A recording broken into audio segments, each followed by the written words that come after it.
Well, it's a very, very historic day in the history of our country.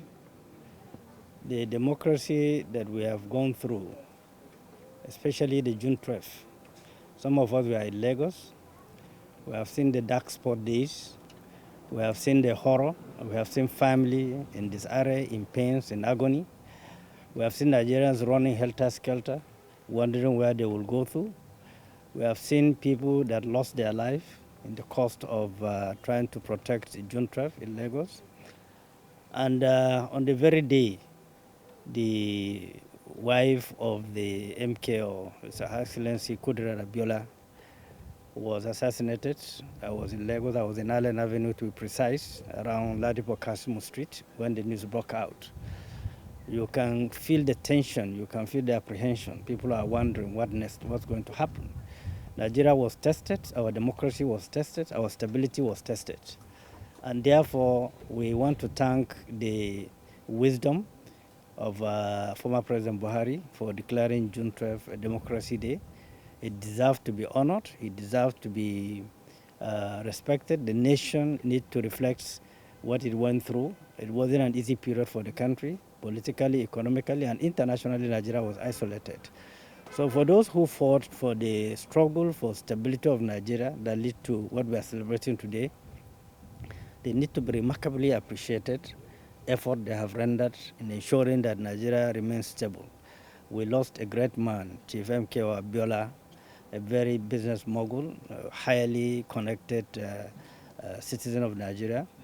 But, you know, we have our own history, we have our own destiny as a nation. It's part of what we are recounting today, celebrating, at the same time reflecting why we went through what we went through. Don't also forget that June 12 was defined as the free and fairest election in Nigerian history. Up till today, we couldn't beat that election. We hope and we do pray that through the process of integration, through the process of democratic processes, fairness and justice and equity, that one day we'll conduct election that will be accepted by all Nigerians. So we are here with all the NWC members to give our salutation to the nation, stability of the country, the loss of the presidential, the president-elect, MKO Abiola. May his soul rest in peace. May the soul of his wife and the family and friends and associates who lost their life rest in peace. And it is quite remarkable for SDP to be part of marking this great day, because there was no provision for independent candidates in our own record, in our own history. And therefore, MKO Abiola contested under the platform of SDP then, which was registered under the former military president Babangida, SDP and NRC. But SDP had the day and won the election. So that's why the name is being retained, because it's a very historic day. You can't do without it.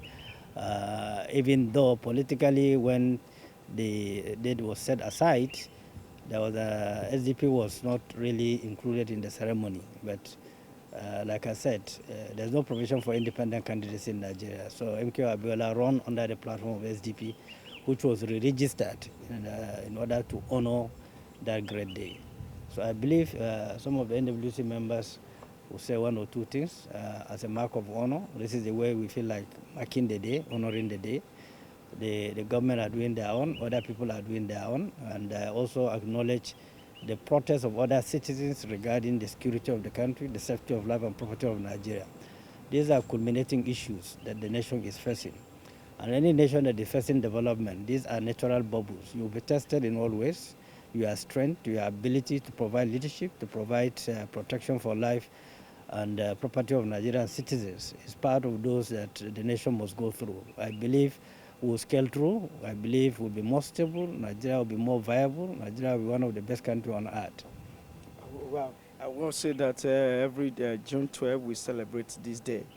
But you know that this year is special, being a year in preparation of 2027 election. So 2026 precedes 2027 election. What can we learn ahead? What are your hope for 2027 elections? Do you see that we trying to repeat that same fate we had in June 12, that somebody will come out and win credibly without being manipulated as it used to be? You know, the set of politicians we had in June 12th, they no longer exist. The current set of politicians we have today are profit-oriented politicians. In those days are career politicians that have run the system, organized the country, organized the political space, get everyone participated in the process. That created the confidence, that created the ambience throughout the Federation of Nigeria. For the fact that Abiola from the southwest, he won in Kano, even in Tofa polling unit. That shows you the kind of system, how organized it was, how decent and how inclusive the environment is. But today you rarely find such kind of environment. So we are struggling in between capitalism and democracy. And we hope and believe that in due course, politicians will learn their lesson. Part of the crisis that we are facing today, Amambed are really being organized by politicians. Nobody wants to accept defeat. Nobody wants to put the country first. So in as much as we want to shift blame, we must take responsibility because we refuse to allow the system to develop. We refuse to allow the system to be self-sustainable, democracy to be self-sustainable. It's been driven by vote buying and other vices that lead to a lot of situations that we are today, which include insecurity, which include hunger. And not too long ago, even before the June 12th, and after June 12th, we are feeding West African countries. Today we are struggling to feed our country. So those are man-made issues. They are not natural disasters that happen to Nigeria. Unless we agree as stakeholders and leaders that the country must survive first, we must entrench the institution of democracy. We must allow participatory democracy. We must allow people with quality of leadership to prevail in order to provide leadership. Otherwise, the entire institution of democracy will keep on getting weaker and weaker. Oh, wow. Do you think that the SDP still take its position as then? Because nowadays we see that a lot of crisis, faction in the party, you see splitting, like today we have two presidential candidates in the party. Are you sure SDP will still be that same party we used to know? No party grows without rancor. No party. I was fortunate to be part of the formation of PDP from G7. At a point, Lesson Awani created a faction in PDP. So that creates capacity for party to close its ranks and see what it can do. So what we went through within a short period of time, before the crisis of SDP was rated the best. In terms of opposition, you can't even mention PDP then. You mention SDP. We provided that quality leadership. We provided that decency. We provided that engagement, that robustness in terms of participatory. And you know the entire youth were tilting towards SDP.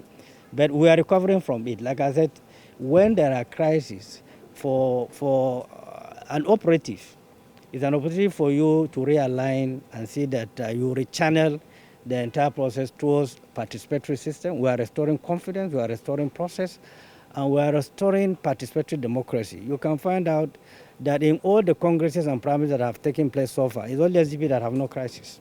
It's only SDP. Other parties are already in the court. So we try to learn from the mistakes of others. We experimented it before. That was how we won Senate, House of Representatives, State Assembly, local government chairman, and councillors. So we are repeating the same. We are not profit-making organization. Party leadership recruitment institutions. The moment you drill from that leadership recruitment institution, you go into profiteering or racketeering, then you lost it as a democratic institution. So what we try to do is to sustain that discipline, build an institution that will elect credible and responsible people, that will be in the National Assembly, and robustly engage national issues, that will be in the State Assembly, deal with state laws that will benefit the states, and of course engage a judiciary that will be independent, devoid of where the interest is.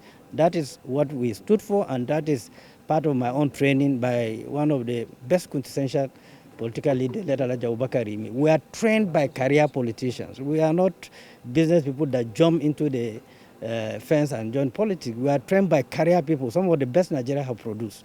So for that reason, we maintain that dignity, we maintain that line of thought, that line of discipline, so that at least the hope will not be lost totally.